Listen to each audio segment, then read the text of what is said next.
Hello guys, this is me Sadhna. I make this video which gives you the knowledge about history of casteism in India. So listen it carefully and don't forget to like, share, comment and subscribe my channel. So let's start. दोस्तों 14 अप्रैल 1891 को मध्य प्रदेश के एक कस्बे माहू में जन्म हुआ भारत के एक महान नेता का। नाम था भीमराव रामजी अंबेडकर। तब कौन जानता था कि एक छोटे से शहर में जन्मा ये बच्चा एक दिन अमेरिका और लंदन जाकर पहला ऐसा भारतीय बनेगा जो इकोनॉमिक्स में दो डॉक्टरेट डिग्रीज हासिल करेगा और एक दिन आधुनिक भारत का संविधान लिख देगा। कोलंबिया यूनिवर्सिटी और एलएसई से पीएचडी के अलावा माहू का ये लड़का ब्रिटेन के हाईली एक्सक्लूसिव क्लब ग्रेज इन से बैरिस्टर भी बना। दोस्तों, भीमराव अंबेडकर की कहानी सिर्फ इसलिए फैसिनेटिंग नहीं है क्योंकि उन्होंने अपने दौर के सभी विद्वानों से ज्यादा ज्ञान अर्जित किया, बल्कि इसलिए भी है क्योंकि अंबेडकर ने ये सब एक लंबे संघर्ष से हासिल किया। उनका जन्म महार कम्युनिटी में हुआ, एक ऐसी कम्युनिटी जिसकी गिनती हिंदू सोशल सिस्टम की एक कुरूप व्यवस्था के तहत अनटचेबल्स या अछूतों में होती थी। व्यवस्था का नाम जाति व्यवस्था या कास्ट सिस्टम। जी हाँ, हमारे संविधान निर्माता भीमराव अंबेडकर एक ऐसी व्यवस्था का शिकार बने जिसने उनके जैसे लाखों करोड़ों लोगों का भविष्य जन्म से ही तय करने की ठान ली थी। अंबेडकर की कहानी इसलिए प्रेरणादायक है क्योंकि जाति व्यवस्था में जिन कम्युनिटीज को अछूत डिक्लेयर किया गया उन्हें ज्ञान अर्जित करने की इजाजत नहीं थी। Doctor Baba Saheb Ambedkar writing and speeches में अंबेडकर लिखते हैं कि हिंदू लॉ गिवर मनु ने शूद्रास को वेदा पढ़ने या सुनने से प्रोहिबिट कर रखा था। अंबेडकर कहते हैं कि गौतम धर्म सूत्र में तो शूद्र द्वारा वेदास को सुनने या रिसाइट करने पर कान में पिघला हुआ सीसा डालने या जीभ काटने जैसे एक्सट्रीम प्रिस्क्रिप्शंस भी थे। ऐसी एक्सट्रीम व्यवस्था से लड़ते हुए अंबेडकर ने न सिर्फ खुद को एजुकेट किया बल्कि उन्होंने लाखों वंचितों और पिछड़ों को एजुकेट करने और जाति व्यवस्था को जड़ से उखाड़ने के लिए लंबा संघर्ष भी किया। अपने इसी संघर्ष के चलते वो लाखों करोड़ों उत्पीड़ित समाज के लोगों के लिए भीमराव अंबेडकर से बाबा साहेब अंबेडकर बने। आज की हमारी कहानी उसी व्यवस्था की है जिसके खिलाफ संघर्ष में बाबा साहेब ने अपना पूरा जीवन लगा दिया। वो व्यवस्था जिसने करोड़ों दलितों और वंचितों को आज भी अपने बंधन में जकड़ रखा है। आज के वीडियो में हम जातिवाद का पोस्टमार्टम करते हुए उसकी जड़ों तक जाएंगे और जानेंगे कि कैसे जिस व्यवस्था को दशकों पहले खत्म हो जाना चाहिए था वो आजादी के 75 साल बाद भी हमारे समाज में किसी न किसी रूप में मौजूद है। साथ में जातिवाद के एवोल्यूशन पर नजर डालते हुए हम ये भी देखेंगे कि वो कौन से फैक्टर्स थे जिन्होंने कास्टिज्म और अनटचेबिलिटी को चैलेंज करते हुए हिंदू सोशल सिस्टम में बदलाव किए। चलिए शुरुआत करते हैं कास्ट सिस्टम की डेफिनेशन और ओरिजिन से। ओरिजिन ऑफ वर्ण एंड कास्ट सिस्टम। दोस्तों, जाति व्यवस्था के बारे में रफ आइडिया तो सबको है, लेकिन ये जितनी आसान लगती है उतनी है नहीं, और इसीलिए इसका एक साइंटिफिक एनालिसिस जरूरी है। जाति व्यवस्था को कई बार ऋग्वैदिक टाइम्स की वर्ण व्यवस्था से भी कंफ्यूज किया जाता है। इन थियोरी कास्ट सिस्टम वर्ण मॉडल के साथ इंटरलिंक्ड है, लेकिन इन रियलिटी उससे कहीं ज्यादा कॉम्प्लेक्स और अलग। खैर, वर्ण मॉडल एक ब्रॉड आउटलाइन है जिससे हम कास्ट सिस्टम को रफली समझ सकते हैं। वर्ण हिंदू सोसाइटी को 4 ऑर्डर्स में डिवाइड करता है, जिसमें ट्रेडिशनल प्रीस्ट्स और स्कॉलर्स यानी ब्राह्मण हायरार्की में सबसे ऊपर रखे गए, फिर वॉरियर ग्रुप यानी क्षत्रिय, उसके बाद मर्चेंट्स और ट्रेडर्स यानी वैश्य, और सबसे आखिर में पेजेंट, लेबरर्स और हायर वर्णास के सर्वेंट्स या फिर शूद्र।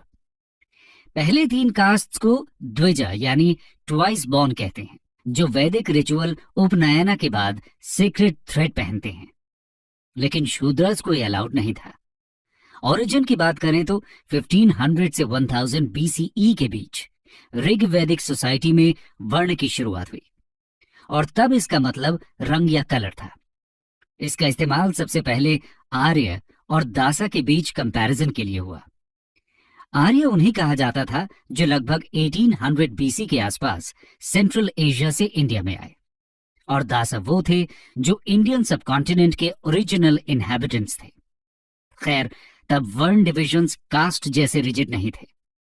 धर्मशास्त्रास आइडियली वर्णस को प्रिस्क्राइब्ड ऑक्यूपेशन में रहने की हिदायत देते थे, लेकिन क्राइसिस में ऑक्यूपेशन चेंज अलाउड था, पर मेनली ब्राह्मण्स को।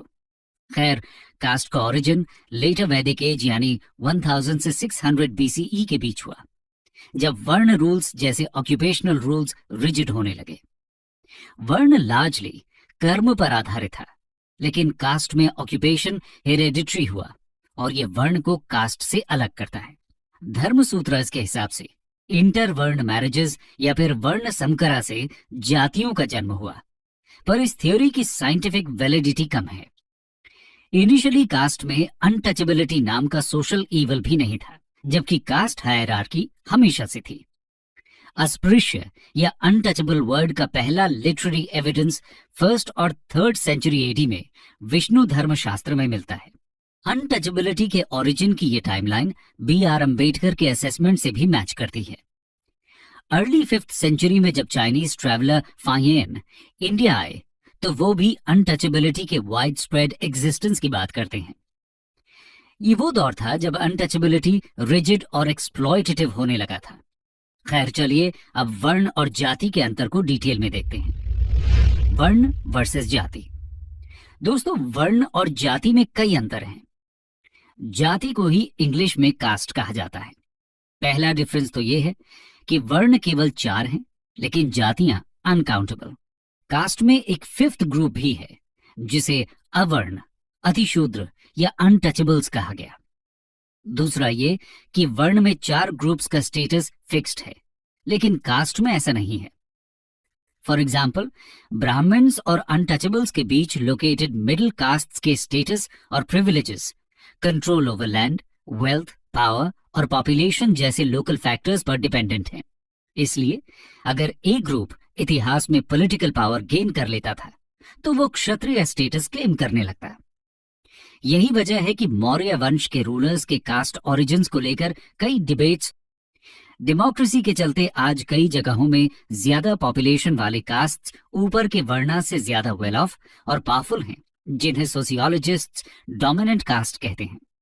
इसके अलावा वर्ण कई रेंज ऑफ ऑक्यूपेशंस प्रिस्क्राइब करता है, जबकि जाति एक स्पेसिफिक ऑक्यूपेशन से कनेक्टेड है। फॉर एग्जाम्पल, वर्ण व्यवस्था ये नहीं बताती कि कौन आयरन स्मिथ होगा या कौन कारपेंटर या कौन गोल्डस्मिथ। ये डिटेल्ड डिवीजन केवल कास्ट में है, और इसलिए मल्टीपल ऑक्यूपेशंस करने वाले कास्ट्स एक ही वर्ण में हो सकते हैं। इसके अलावा वर्णास में ऑक्यूपेशन, एंडोगैमी और कॉमेंसैलिटी के रूल्स में लेस रिजिडिटी है देन कास्ट। खैर, कास्ट सिस्टम समाज की हर एक्टिविटी को रेगुलेट करने की कोशिश में ऑक्यूपेशन से लेकर किसके हाथ से पानी लेना है सब प्रिस्क्राइब करता है। इतना डीपली लोगों को कंट्रोल करने की कोशिश शायद ही किसी सोशल सिस्टम में हुई, और इसीलिए कास्ट यूनिक है। यही रिजिड रूल्स जाति व्यवस्था के दामन या एक्सप्लॉयटेशंस का कारण भी हैं। तो चलिए समझते हैं जाति के एसेंशियल फीचर्स को। Features of cast system. दोस्तों, कास्ट का सबसे पहला फीचर है क्लोज्ड मेंबरशिप, यानी एक ब्राह्मण हमेशा ब्राह्मण ही रहेगा और एक शूद्र हमेशा शूद्र। शूद्र कितनी भी एजुकेशन या वेल्थ कमा ले, कास्ट सिस्टम में स्टेटस इंप्रूवमेंट इम्पॉसिबल है। अगला फीचर है एंडोगैमी। मेंबरशिप की एक्सक्लूसिविटी के लिए इंटरकास्ट मैरिज प्रोहिबिटेड है। अगला फीचर है डिफरेंशियल पनिशमेंट्स, यानी पनिशमेंट्स के रूल्स हर कास्ट के लिए अलग हैं। फॉर एग्जाम्पल, अंबेडकर कहते हैं कि अगर शूद्र अपर कास्ट वुमन के साथ अडल्ट्री करता है तो मनु उसे मृत्यु दंड प्रिस्क्राइब करते हैं, लेकिन ये बाकी कास्ट पर एप्लीकेबल नहीं है। अगला feature rigid division of labour और हायरार्की इन ऑक्यूपेशन।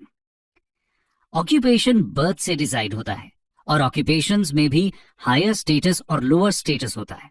जैसे स्वीपिंग को हायर कास्ट्स पोल्यूटिंग मानते थे। ईटिंग प्रैक्टिस को लेकर भी रूल्स थे। फॉर एग्जाम्पल, ब्राह्मण्स के लिए नॉन वेजिटेरियनिज्म जनरली प्रोहिबिटेड है और अनटचेबल्स के हाथ से पानी लेना अपर कास्ट के लिए प्रोहिबिटेड है। सोशियोलॉजिस्ट्स कहते हैं कि सदियों की प्रैक्टिस से कास्ट एक इंडॉक्ट्रिनेटेड आइडियोलॉजी बनकर इंडियन सोसाइटी में घुस गया, जिसने कास्ट को आज तक जिंदा रखा है। इसी आइडियोलॉजी के चलते हर कास्ट अपनी एक्सक्लूसिविटी मेंटेन करती रही और सिस्टम पर बिलीव करती रही, बावजूद इसके कि कुछ कास्ट को इससे फायदा हुआ और कुछ के लिए ये जानलेवा साबित हुआ। कास्ट के मेंटेनेंस में कई इनफॉर्मल बॉडीज जैसे कास्ट पंचायत्स भी इन्वॉल्व रही, जो कुछ सोसाइटीज में इतने वायलेंट हैं कि रूल ब्रेकर्स को डेथ सेंटेंस ही दे देते हैं। खैर, अब बात करेंगे कास्टिज्म के सबसे खतरनाक पहलू अनटचेबिलिटी की, exploitation of Shudras and untouchables. दोस्तों, अनटचेबल्स को अर्ली टाइम्स में चंडालास जैसे नाम से जाना जाता था, जो फिफ्थ ग्रुप यानी अवर्ण का पार्ट थे। अंबेडकर उन्हें डिप्रेस्ड क्लासेस या दलित और गांधी इन्हें हरिजन्स बोलते थे।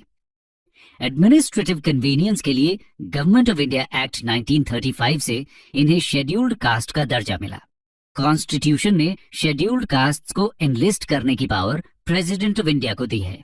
इस लिस्ट में वेस्ट बंगाल के बागड़ी और राजबंसी, महाराष्ट्र के महार, आंध्रा के माला और मडिगा एटसेट्रा आते हैं।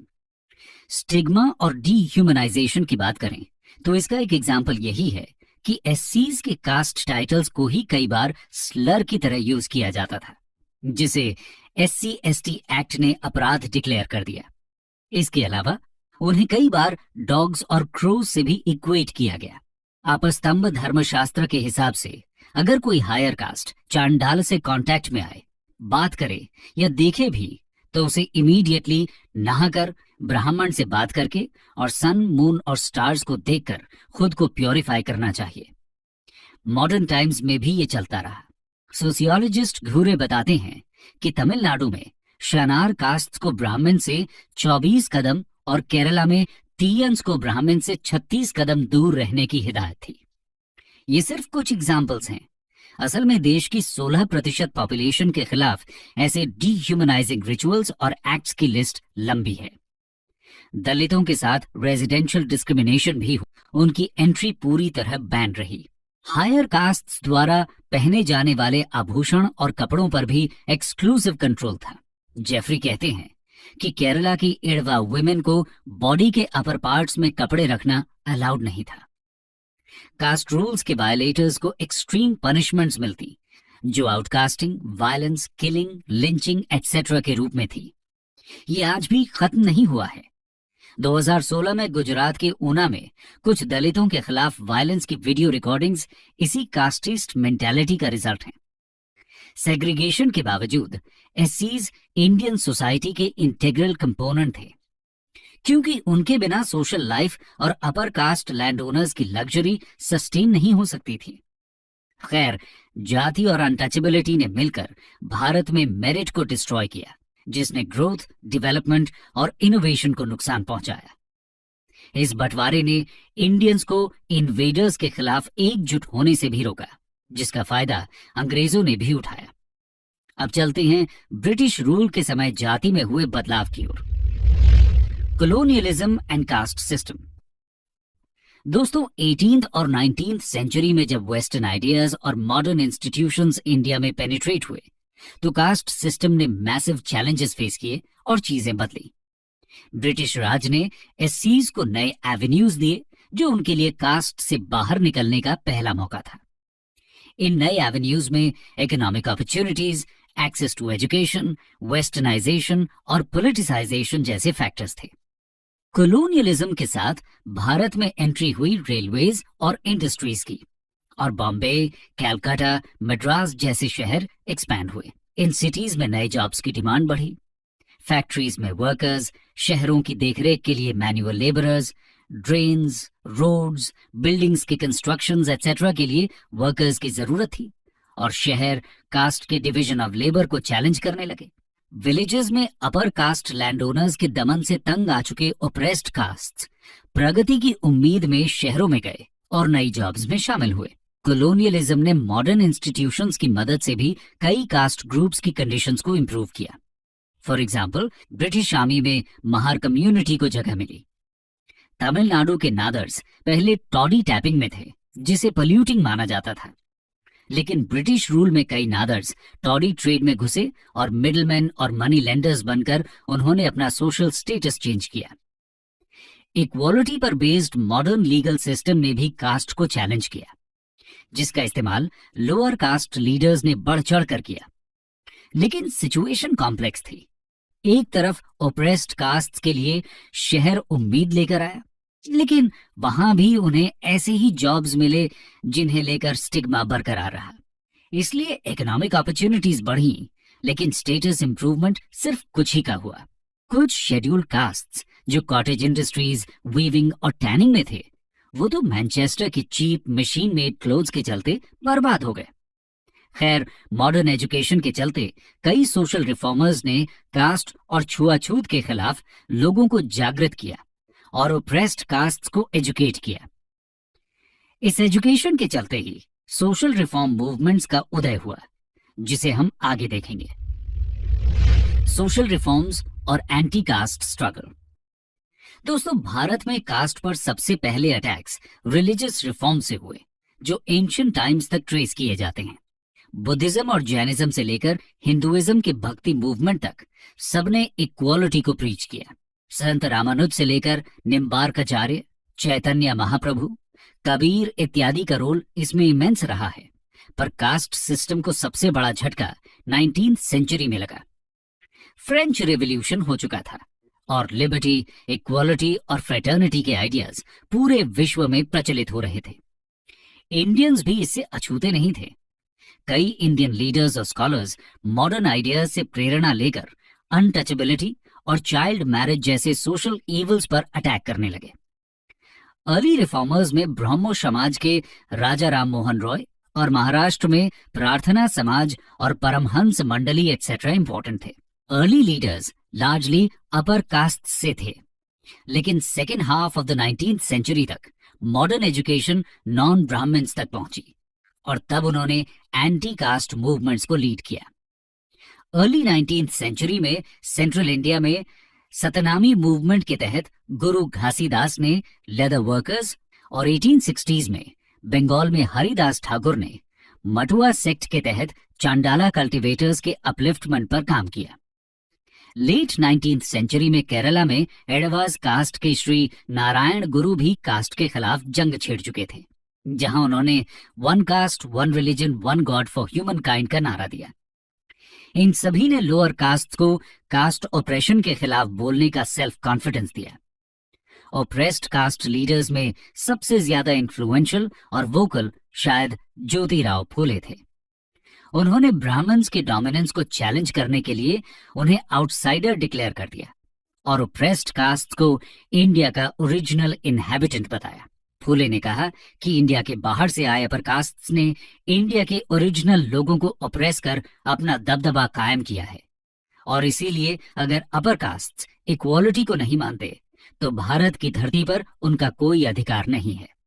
फूले ने अपनी किताब गुलामगिरी में ऑप्रेस्ड कास्ट्स की तुलना अमेरिकन स्लेवरी से की और जातिवाद के खिलाफ सत्यशोधक समाज की स्थापना की। फूले का इंपॉर्टेंस इसलिए भी है क्योंकि वो 20वीं सदी के कुछ महान एंटी कास्ट लीडर्स जैसे अंबेडकर और पेरियार के प्रेरणा स्रोत भी थे। 1925 में साउथ इंडिया में पेरियार ने कास्ट के खिलाफ सेल्फ रिस्पेक्ट मूवमेंट लॉन्च किया। इसके तहत पेरियार ने इंटरकास्ट मैरिज और बिना ब्राह्मण प्रीस्ट के मैरिजेस को नॉर्मलाइज कर साउथ इंडिया में ब्राह्मण मोनोपोली को कमजोर किया। इसके अलावा साउथ में टेम्पल एंट्री मूवमेंट भी पावरफुल हुआ, जो 19th सेंचुरी में अरुविपुरम मूवमेंट और 20वीं सदी के वाइकोम सत्याग्रह और गुरुवयूर सत्याग्रह के रूप में दिखा। आंद्रे बेत्ते के मुताबिक एंटी कास्ट मूवमेंट में पॉलिटिकल स्ट्रगल की शुरुआत सबसे पहले 1916 में तमिलनाडु में जस्टिस पार्टी से हुई, जिसने सिविल सर्विसेज में ब्राह्मण मोनोपोली को काउंटर करने के लिए रिजर्वेशन इंट्रोड्यूस किया। नेशनल लेवल पर महात्मा गांधी ने 1932 में हरिजन सेवक संघ की स्थापना कर अनटचेबिलिटी को अटैक किया और दलित अपलिफ्टमेंट पर जोर दिया। इसी दौर में अंबेडकर का भी राइज हुआ, लेकिन गांधी और अंबेडकर के बीच डिस्प्यूट्स थे। अंबेडकर कास्ट के कंप्लीट इरेडिकेशन की बात करते थे, लेकिन गांधी का फोकस सिर्फ अनटचेबिलिटी पर था। अंबेडकर चाहते थे कि दलित्स को सेपरेट इलेक्टोरेट मिले ताकि दलित खुद अपनी आवाज पॉलिटिकल प्लेटफॉर्म्स में उठा सकें, लेकिन गांधी को लगता था कि ये हिंदूज को डिवाइड करेगा। इसलिए जब 1932 में British prime minister Ramsay MacDonald ने दलितों के सेपरेट इलेक्टोरेट की बात की तो गांधी फास्ट पर बैठ गए। कॉम्प्रोमाइज के तहत पूना पैक्ट साइन हुआ और सेपरेट इलेक्टोरेट की जगह रिजर्वेशन आया, जो आज भी जारी है। अब समझते हैं इंडिपेंडेंस के बाद के कास्ट सिस्टम को। Caste and casteism in post independent India. दोस्तों, आजाद भारत ने policy of protective discrimination adopt किया ताकि ऐतिहासिक अन्याय सहने वाले समाज को सब्सटेंटिव न्याय मिले। संविधान निर्माता जानते थे कि एक अनइक्वल सोसाइटी में फॉर्मल इक्वालिटी इनइक्वालिटी को और बढ़ावा देगी।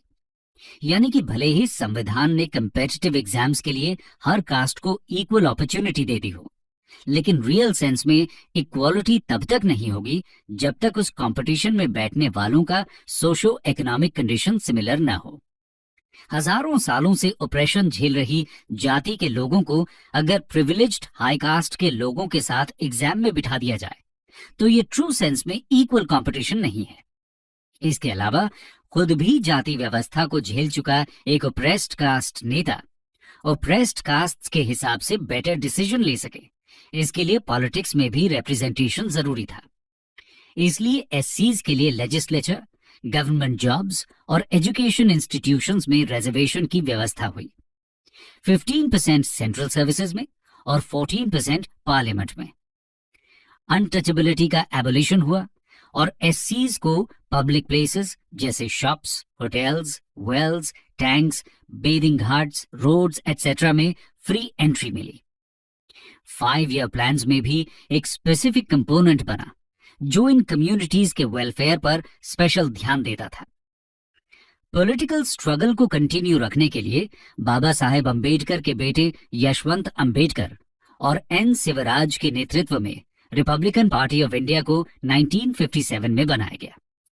इसका मेन पर्पस एससी सबकास्ट को यूनाइट कर पॉलिटिकल पावर गेन करना था, लेकिन इंटरनल डिफरेंसेस के चलते पार्टी स्प्लिट हुई और आरपीआई के डिसइल्यूजन लीडर्स ने 1970s में दलित पैंथर्स बनाकर पॉलिटिकल मूवमेंट को एक्सपैंड किया।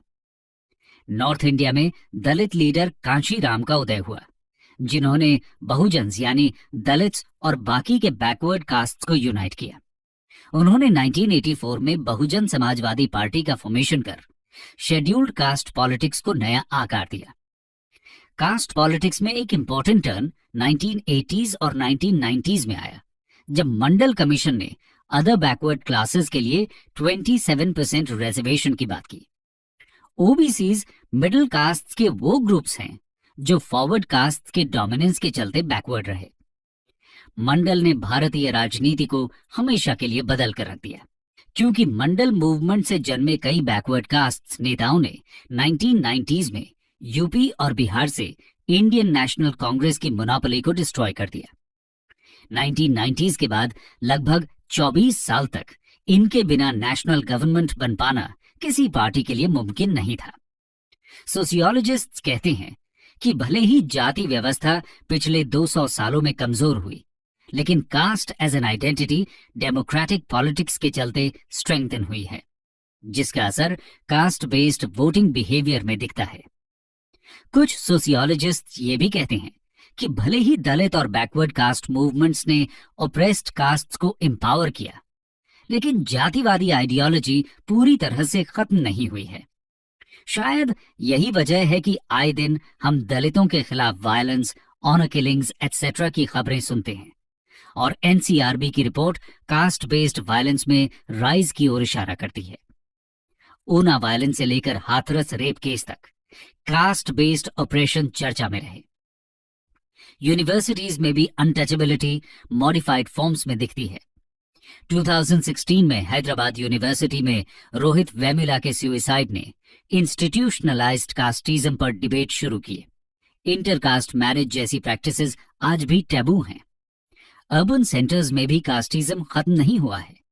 मैनुअल स्कैवेंजिंग पर 2013 में लगे बैन के बावजूद आज भी न्यूज रिपोर्ट्स मैनुअल स्कैवेंजिंग के एग्जिस्टेंस की बात करती हैं। एससीज 16% पॉपुलेशन के बावजूद केवल 9% एग्रीकल्चरल लैंड ओन करते हैं, जबकि 22% फॉरवर्ड कास्ट्स लगभग 41% लैंड ओन करते हैं। प्राइवेट सेक्टर एक ऐसी अपॉर्चुनिटी बन के आया था जिनसे उम्मीद थी कि वो रिक्रूटमेंट्स कास्ट बायसेस की जगह मेरिट के बेस पर करेंगे। लेकिन Indian institute of Dalit studies के खालिद खान कहते हैं कि कॉर्पोरेट के नेटवर्किंग और रेफरेंसिंग के चलते वहां भी ओप्रेस्ड कास्ट काफी कम हैं। इकोनॉमिस्ट सुखदेव थोराट कहते हैं कि प्राइवेट सेक्टर में एक college educated lower caste job applicant higher caste के कंपैरिजन में फार लेस सक्सेसफुल हैं। दोस्तों, ये फैक्ट्स बताते हैं कि पिछले 200 सालों में कास्ट सिस्टम चेंज तो हुआ, लेकिन उसके रेमिनेंट्स आज भी हैं। यानी कास्टिज्म के खिलाफ लड़ाई खत्म नहीं हुई है। एक बेहतर समाज की संकल्पना को साकार करने के लिए जरूरी है कि ये आउटडेटेड व्यवस्था जल्द से जल्द इरेडिकेट हो, ताकि हम इंक्लूसिव ग्रोथ, इनोवेशन और डेवलपमेंट की तरफ बढ़ें, जहां सब इक्वालिटी ऑफ अपॉर्चुनिटी और अपने अधिकारों को रियल सेंस में एंजॉय कर सकें।